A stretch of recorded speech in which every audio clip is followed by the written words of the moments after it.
अस्सलामुअलैकुम वरहमतुल्लाहि वबरकातुहू। आज हमारा टॉपिक है कि मरीज़ जो है होम्योपैथिक डॉक्टर के पास क्यों जाता है। इसलिए जाता है कि होम्योपैथिक डॉक्टर ना सिर्फ मरीज़ की तसल्ली के साथ तमाम हिस्ट्री को देखता है, बल्कि उसकी शक्लो सूरत, उसका कद, उसका रंग, उसके बाल और बहुत सी ऐसी चीज़ें हैं जो मालक जो है वो देखकर इस बात का अंदाज़ा लगा लेता है कि हमें जो है पेशेंट से किस किस्म के सवाल, किन अद्वियात और अलामात की रोशनी में हमने सवाल और जवाब पूछने हैं। मगर सोशल मीडिया, चाहे वो व्हाट्सएप हो, चाहे वो फेसबुक हो या कोई भी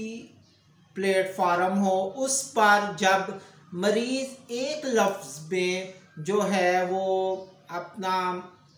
मर्ज़ लिखता है, एक लाइन में फ़र्ज़ करें कि वो लिख देता है कि जी मेरे वालिद साहब को 5 साल से दर्द है, कि दर्द कहाँ पे है, दर्द की वजूहात क्या हैं, आया दर्द की वजह शुगर भी हो सकती, यूरिक एसिड भी हो सकता है, दर्द की वजह लिपिड प्रोफाइल भी हो सकता है, कोलेस्ट्रॉल भी हो सकती है, दर्द की वजह जो है वो जिगर के कुछ एंजाइम्स भी इसमें किरदार अदा कर सकते हैं। जब ऐसी पोस्ट सोशल मीडिया पर चलती हैं तो जो सीनियर, बहुत मोस्ट सीनियर डॉक्टर हैं वो उस पर तो कमेंट्स नहीं करते, मगर जो हमारे कुछ जूनियर डॉक्टर हैं वो उस एक लाइन पर मुख्तलिफ कमेंट्स करना शुरू कर देते हैं। मसलन के रस्टॉक्स, ब्रायूनिया, किसी के जहन में आता है जी शुगर की वजह से हो सकता है, यूरेनियम नाइट्रिकम, XYZ, वहाँ तकरीबन 10 से 15 अद्वियात जो हैं वो आ जाती हैं, जिस पर हर एक ने मरीज से तो अलामात नहीं पूछी होती, अपने जहन के अंदर अलामात को जो है खड़ा किया होता है और उस बिना पर वो उन्हें बताना शुरू कर देते हैं, जिसका नतीजा ये होता है कि ये एक मरीज़ का मसला तो मरीज़ के साथ रह जाता है, ये एक बहसो तकरार की शक्ल भी इख्तियार कर लेता है और मरीज़ ये सोचता है कि अब मर्ज़ तो मैंने एक बताया दर्द है, अब इस पर 10 अद्वियात आ गई, किसकी बात मानूं या किसकी ना मानूं। इसमें दोनों तरफ से जो है वो कोताही है कि मरीज़ भी मुकम्मल हिस्ट्री नहीं दे पाता और जो डॉक्टर है वो हिस्ट्री मुकम्मल लेने के बजाय ख्याली अलामात को अपने जहन में लाता है, जिससे वो अद्वियात जो है वो तजवीज़ करते हैं। इसी तरह एक ऐसा ग्रुप जो खैर ख्वाही या होम्योपैथिक की तरक्की के लिए बनाया गया होता है, उसमें ऐसे बहसो तकरार ना सिर्फ मरीज़ पर अच्छा इम्प्रेशन नहीं डालते, बल्कि नए आने वाले होम्योपैथिक डॉक्टर भी जो है वो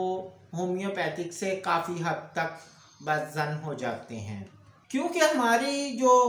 बड़े माजरत के साथ, बड़े अफसोस के साथ ये कहना पड़ता है कि हमारा कौम का एक हिस्सा ऐसे लोग हैं जो बटेर, मुर्गियाँ, कुत्ते लड़ाकर लुत्फ़अंदोज़ होते हैं। पे एक तबका इस तकरार को देखता है और लुत्फ़अंदोज़ होता है, जैसे गली में जी 2 बीबियाँ लड़ रही हैं और गली के नुक्कड़ पर एक धोती पहन के जो है वो शख्स लुत्फ़अंदोज़ हो रहा होता है। जैसे कि मेरी वीडियो भी एक है कैलिडियम पे, जिसका मैं लिंक ऊपर आइकॉन में आपको दे दूंगा, आप देख सकते हैं कि ये कैलिडियम के पेशेंट कुछ लुत्फ़अंदोज़ भी हो रहे थे, वेखो जी वो इत्थे रखा, वो इत्थे रख, इस किस्म के जो है वो दिल में ख्यालात उनके आते हैं कि ये देखें कि ये लुत्फ़अंदोज़ हो रहे होते हैं और इस लुत्फ़अंदोज़ी से उनका जो बिजली का बिल है वो भी बचता है, टीवी की मेंटेनेंस भी बचती है और वो एक ड्रामा जो है वो लाइव देखना शुरू कर देते हैं। फीस वसूल करना या ना करना एक अलग इशू है, मगर मरीज़ की आप तसल्ली के साथ हर पहलू से आप हिस्ट्री लें, उसकी अलामात इकट्ठी करें। अब अलामात इकट्ठी करने में ये आपका एक्सपीरियंस है कि आप 1 मिनट में इकट्ठी कर लेते, 1 घंटे में इकट्ठी करते, 1 साल में इकट्ठी करते, एक अलग इशू है, ये अलग टॉपिक है। आप अलामात तसल्ली से देखें, सब्जेक्टिव देखें, ऑब्जेक्टिव देखें, मरीज़ की शक्ल देखें, मरीज़ जो बोल रहा है उसे नोट करें, उसे समझें और फिर होम्योपैथी का दवाई जो है वो तजवीज़ करें और फिर देखें कि कैसा रिज़ल्ट आता है। अगर आप इन तमाम प्रोटोकॉल को फॉलो अप करेंगे तो उम्मीद है कि होम्योपैथिक दवाई आपको कभी मायूस नहीं होने देगी। अब तक के लिए इजाज़त दें, इंशाल्लाह किसी नई वीडियो में किसी नए टॉपिक के साथ आपकी खिदमत में हाज़िर होऊंगा।